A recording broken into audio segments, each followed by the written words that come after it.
Welcome to the parody, where we tally up the victims and all our favorite media.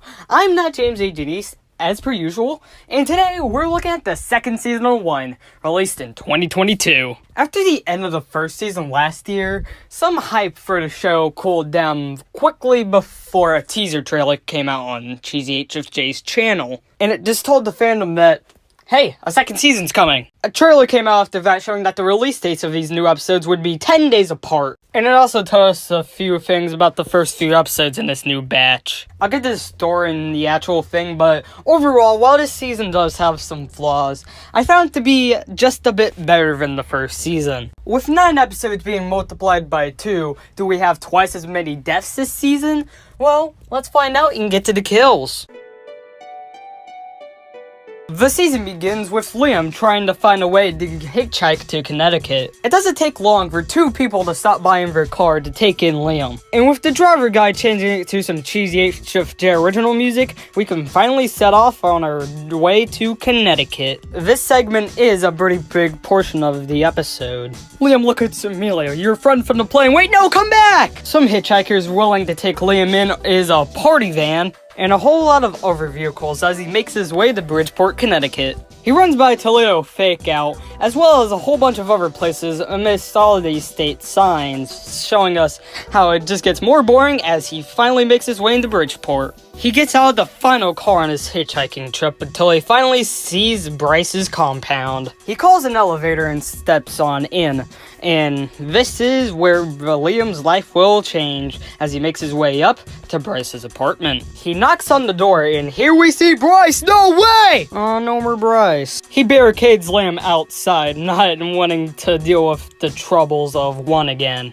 For the last 2 minutes of this episode, Liam has been trying to get some sort of deal in with Bryce, but Bryce hasn't budged yet. I cannot live the rest of my life without knowing what or why this happened. If you were maimed and tortured by the hands of someone else, wouldn't you want to do something about it? All this weird talk has spooked out some shell, so when Liam realizes, I think he's gotten the memo right now, Liam walks in the elevator again, waiting to make his way back down. But 10 minutes later, he just comes back. 10 hours later, though, he's just sleeping outside Bryce's door. When Bryce finally opens the door, however, it goes back into that one template we love. Oh boy, did this credit go to hell. For people who want to know why that credit is outdated as they don't have the context, well, it became outdated very recently, so let me just run you through this things, because it didn't feel sincere for me if I didn't talk about it in this episode. Lauren was a big guy in the object show community. He had created more recent assets for Inanimate Insanity, and even had his own object show after Schooligans. However, this tweet right here outed him as a racist at the BFDI plus II meetup, which happened just a few weeks before. It is baffling that one of the biggest people in the object show community got outed as a racist, but, you know, that's how it be sometimes. Episode 11, Bryce cooking eggs. He has to go get his mail, so he tells Liam to look after the eggs and make sure they don't burn. Although one thing of note is that interesting picture on the wall. Bryce comes back in with the mail and stuff, because he had gotten it, obviously. Yeah. He then checks on the eggs, and then this happens.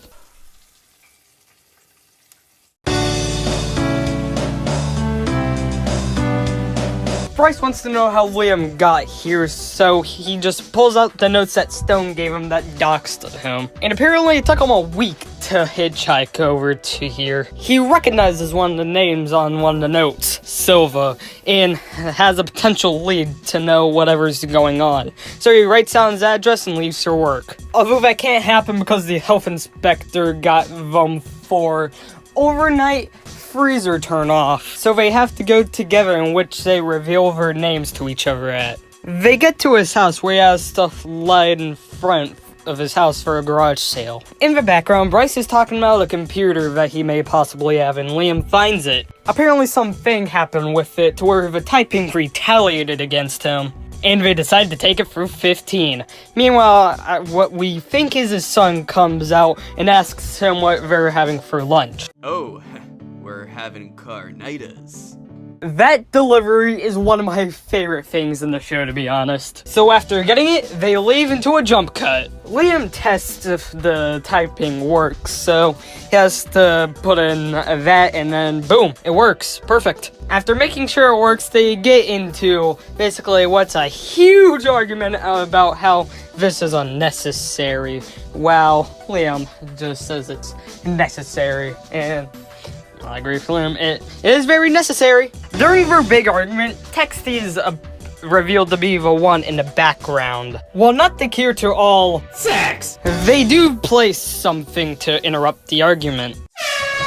And does an extremely poggers leak to reveal that, yes, they are indeed Texty on this random computer. They also have another extremely poggers leak to show us, but that's gonna have to happen next episode, as the credits start playing in the middle of all of this. Texty quickly reassures us about stuff we already know about, while also dropping out an F-bomb. However, Texty was alive for enough time to be able to discover this. A website dedicated to the database of every single contestant on one. The coolest thing about it is that it's actually a real website where you can actually look at info of all the one contestants. It's basically how I got the names and the graphics of all the human contestants. It also tells you that Taylor had separated parents and that Charlotte had served 3 months for petty theft. They put in group 2 and just tells us about what the other contestants' deals are all about. Bryson notices that it says season 2, so he types in a 1, and oh boy, that's a whole lot of info dumped onto us. What this means is that more people had played this game before they did. They look at one of the guys who was homeless in New York City, so Liam suggests that they go to a New York City homeless shelter to find him. They go to a whole bunch, but yet aren't able to find him. Until they find Oscar the homeless guy, the calculator, and hey, that voice sounds familiar. I don't know if it belongs to a certain bad person, but you know, it's probably not a big deal. They ask like 2 questions before I get to real stuff, and it gets kind of humorous, which I enjoy since we don't get a whole lot of that from the show. They then get down to the specifics, which he seems to remember a bit of. He remembers a roll of toothpaste and that the host didn't seem to know what he was doing and was apologizing about constantly killing everybody, but it appears he had that thing over a decade ago. They give Oscar the notes, but he doesn't really seem to be able to help out, but he would really love to help them out, although he has nothing. They get in Bryce's car, and Liam grabs the notes from the cup holders to theorize what these could mean. But while he gasps, the screen goes into that one style.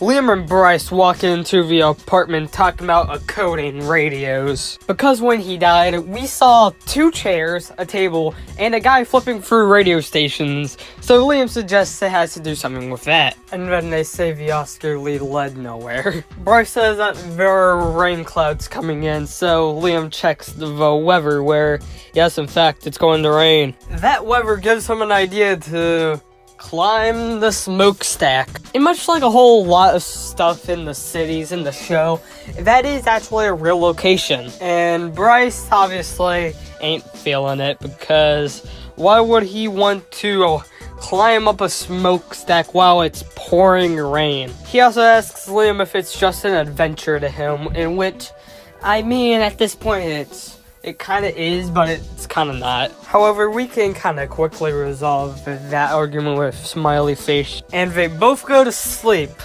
prepared for the morning.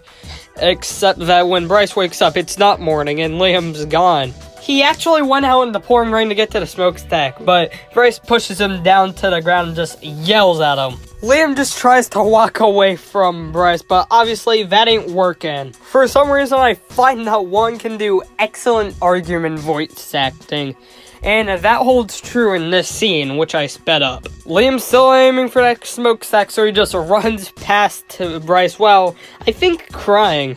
One dissolve later, Bryce is just completely exhausted, but Liam's just trying to climb over the fence and actually manages to land on the other side. Liam's gotten to the top of the smokestack, but Bryce follows him from behind. However, Bryce just simply gives out some last words. Give me my keys.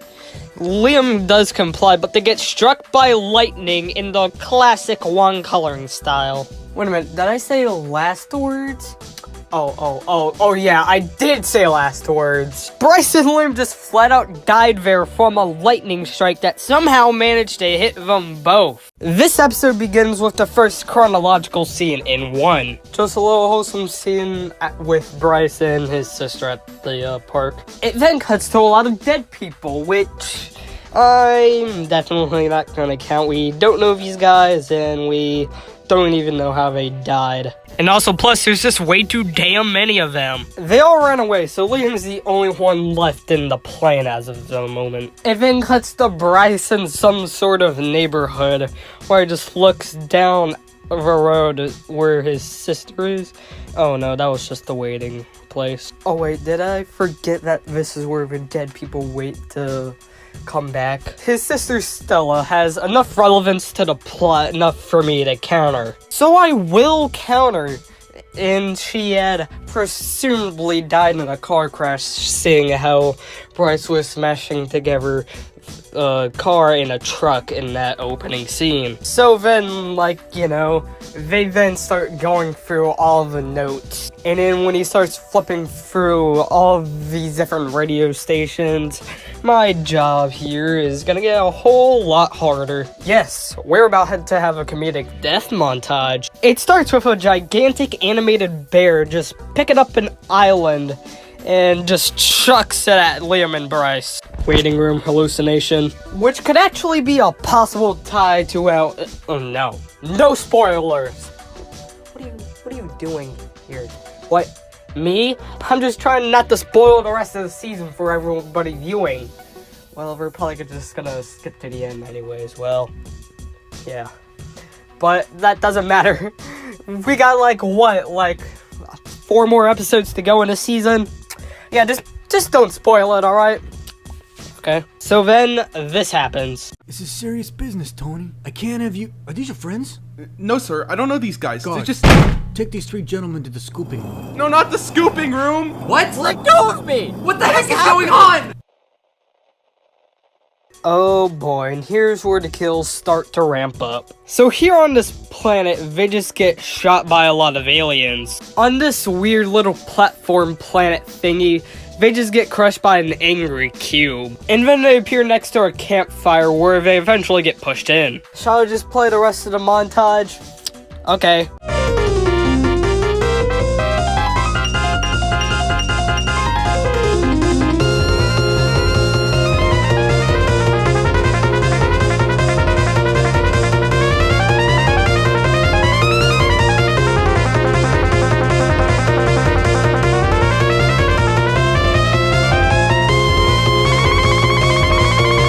So, how many kills have been added?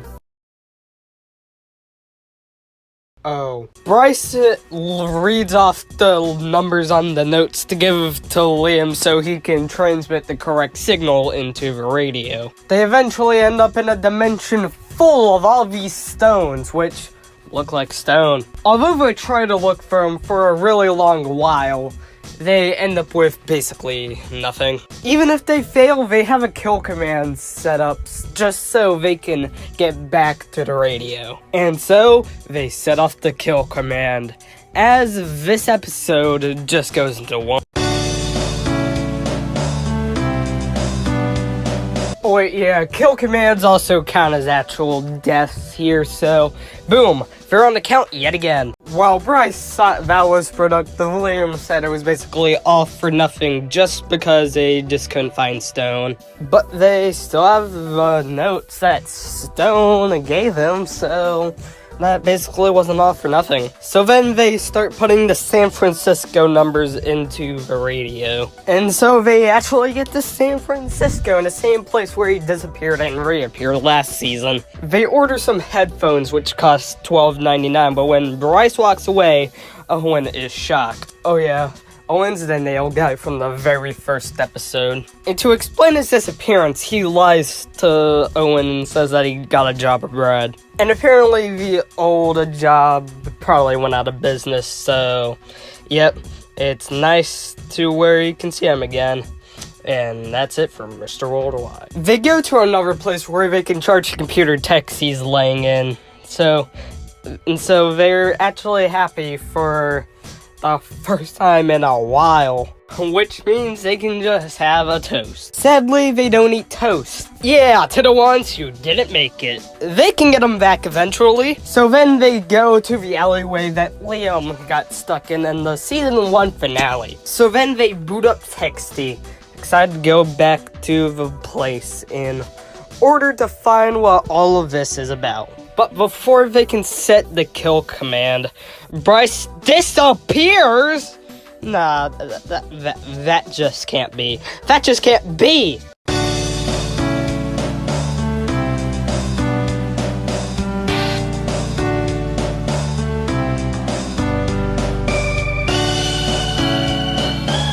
So wait, this is the plane, okay.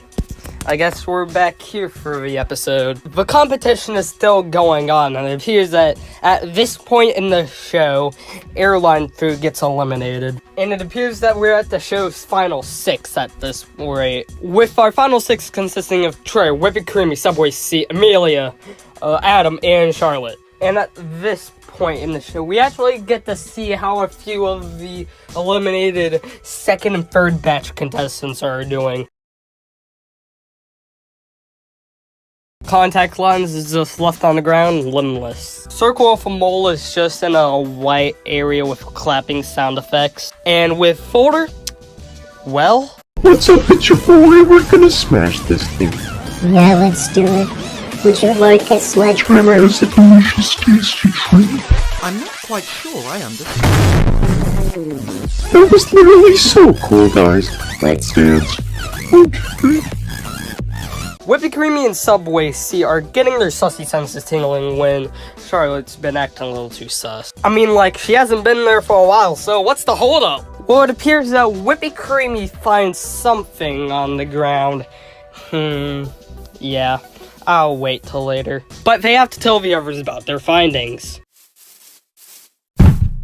Sensei, Moldy's dead. So it appears what they found behind the hollow wooden log was Charlotte's dead body, in which I will count. But it's obviously a really urgent issue. You know what else is an issue? When 2 more crew members on this show also ended up being some really bad people. Aim, who had voiced Amelia and Charlotte, and Taylor Gordon, who had voiced the Lord of all, Carnitas, had both defended Lauren's actions. And I think in an attempt to make themselves look good, AIM tried retweeting this, which was obviously a little BS. And if you mix the context there, the tweet's not BS.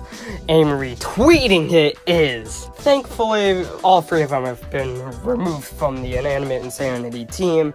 And for other projects they have, I don't really know. And yes, these 2 came out after I talked about Lauren, which was at the beginning of this video.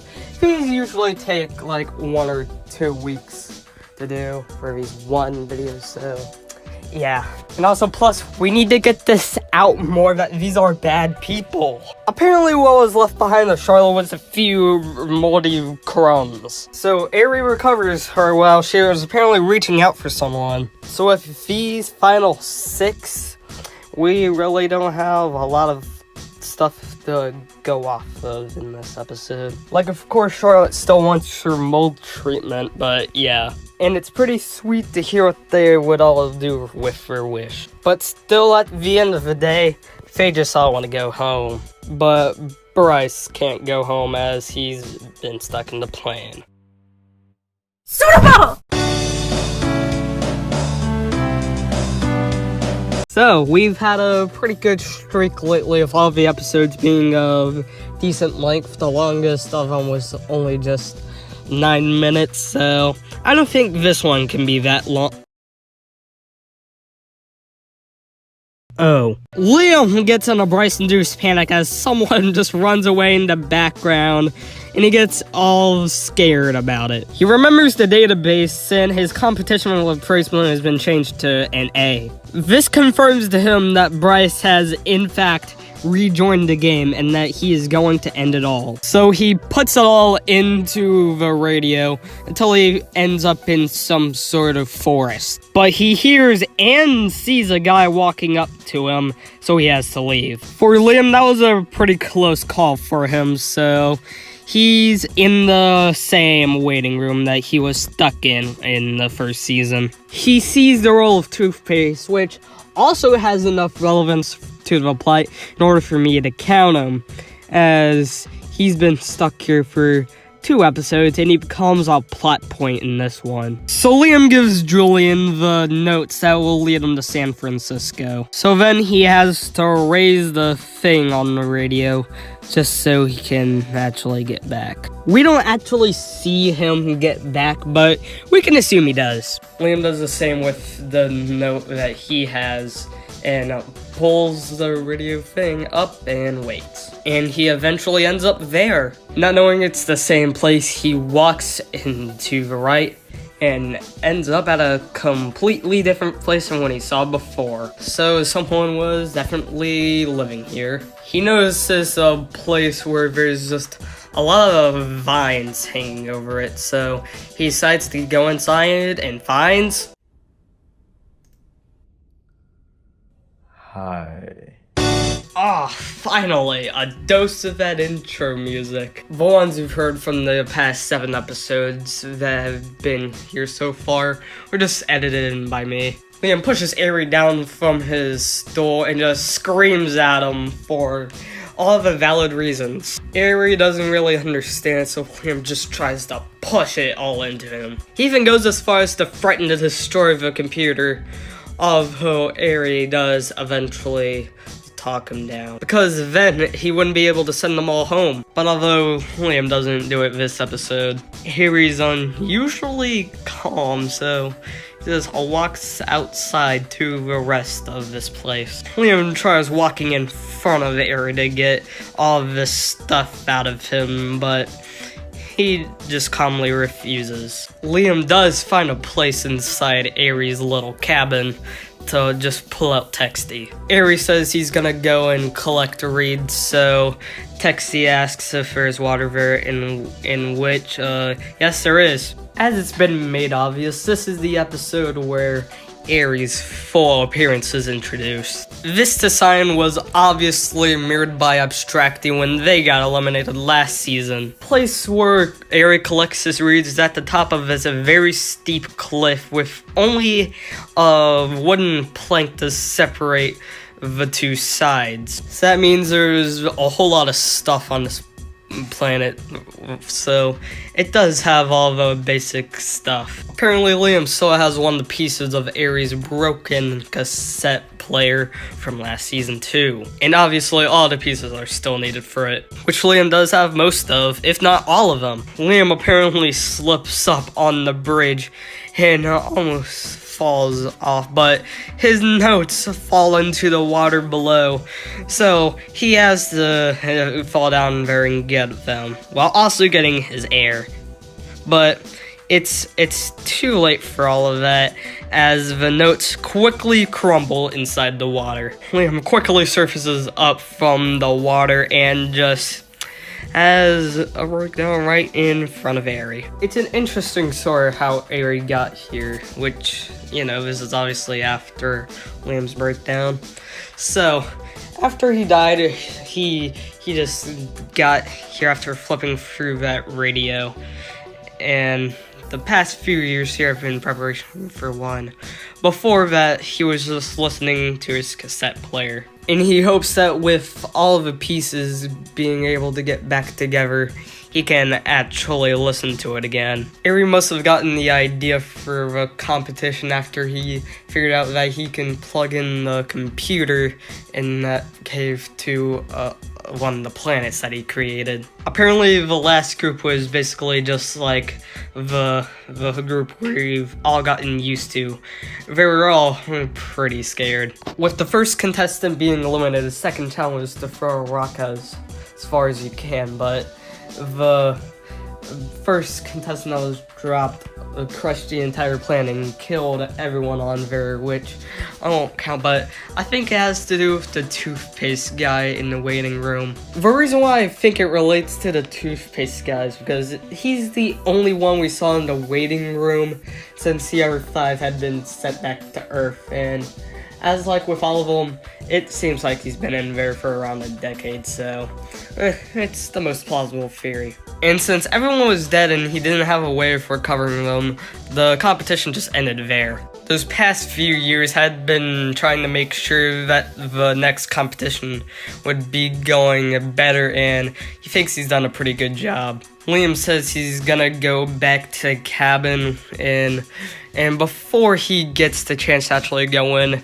Airy tells him that he's made a bed for him, which, you know, is kind of nice. Liam tells Texie that this is messed up, and Texie just tells Liam to kill Airy. Liam responds that he's gonna go into the cave while Airy's gone, so you better have some luck with that. So Texie tells Liam to be careful while the 20% battery warning pops up. And we know Texie's screwed because the charger fell out of Liam. In the meantime, it looks like Airy's successfully gotten the cassette player back together. We see a bit of the classic onery. He picks up a basket, just puts some sand from right next to the water into it. He walks into the one cave, pulls the plug from the one planet and into another, dumps the sand and rock onto that planet along with even more sand, programs the planet to make it shrink, and then pours onto the one planet. And then he just announces a challenge to the contestants on the plane, and then just creepily stares over it.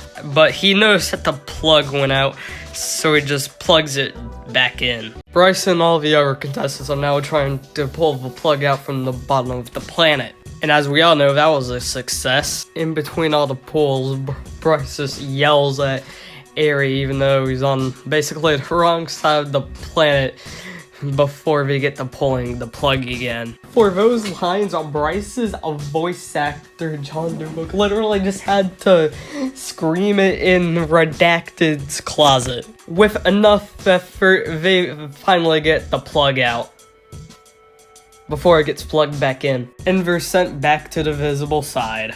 Afterwards, Airy says that he's just gonna cut some logs while it's raining. Liam takes this opportunity to go into the cave to try to talk to the currently on plane contestants. He looks at the computer and finds more contestants for a season 3 that Airy was working on, with Tomatoey, Melanie, Candy Bar, Stocking, Mustard, and his friend Owen as contestants. So Liam goes up to Airy and just literally kicks him on the ground. He's having to yell at Airy to ask him why Owen was on his computer in that cave. Well, since they're her good contestants, thought it was a good idea to get the people who knew them well. But Liam grabs Airy's axe and starts just walking towards him and swinging it at him, trying to kill him. Airy runs away, but Liam follows him, catching him by the leg and swinging it, but Airy misses it. So now he has to have an axe battle where he just hurts Airy and just cuts the tree from Airy's dodge, which of course doesn't end well and results for a second round of leg trauma. Airy's feeling really bad, so he makes another cast for Airy. Off-screen, Airy collected some more reeds in the rain, so he has to go across the wooden plank he set up. Of course, the wooden plank has water going over it, so it's gonna be a bit slippery, and it is, and causes this to happen.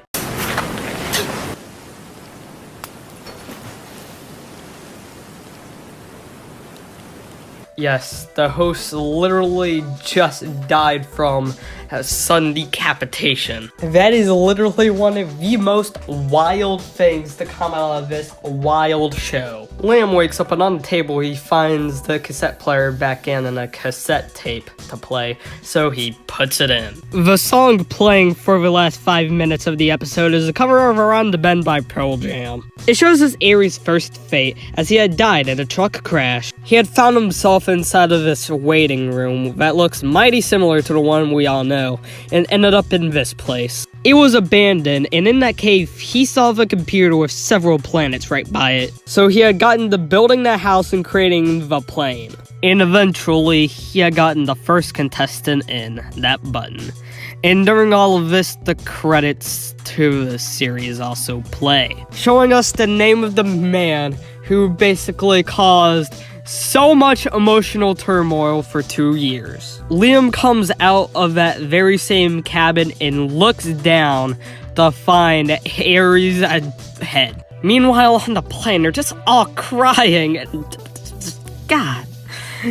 Just knowing they have no possible signs of escape just really hurts. Whippy Creamy and Trey just turn into flat-out objects. It's also revealed here that Texty is in fact dead. Our final kill of this count. And now he sits by the fire, all alone. The show just basically ends right here with Liam and Airy both having different fates. Airy being dead and Liam still being alive. How many people died in more wonderful emotional turmoil? Well, let's find out and get to the numbers. But I got some serious business to do. Beaten death montages. By my count, 43 people died in one season 2, which, yeah, definitely is way more than the first season. The victims included 39 males, 3 females, and 1999, and yeah, I'm not wrong with that. Still is gonna be ground up pie chart though. Yeah, and definitely compared to last season, this one had over 7 times the deaths and comes second place in the object show race. With a run time of 81 minutes, this season had a kill on average every 1.88 minutes. Yeah, I know I should have given it the folder, but, you know, I'm actually gonna give it to the deaths in the scooping room. Fight me. I just want some of that serious business, Tony. Conversely, the broken pistol can go to any of the deaths in the same montage that preceded it. Most of them are basically off screen. And that's it. Season 2 was released during 9 weeks from June to August 2022. And yes, I know the ending was unsatisfying, but I thought it was a good, albeit unsatisfying ending. And also, plus I just really love this thing. So, who knows what I'll cover next. And in the meantime, as you all know, I'm not James A. Janice, and this has been The Parody.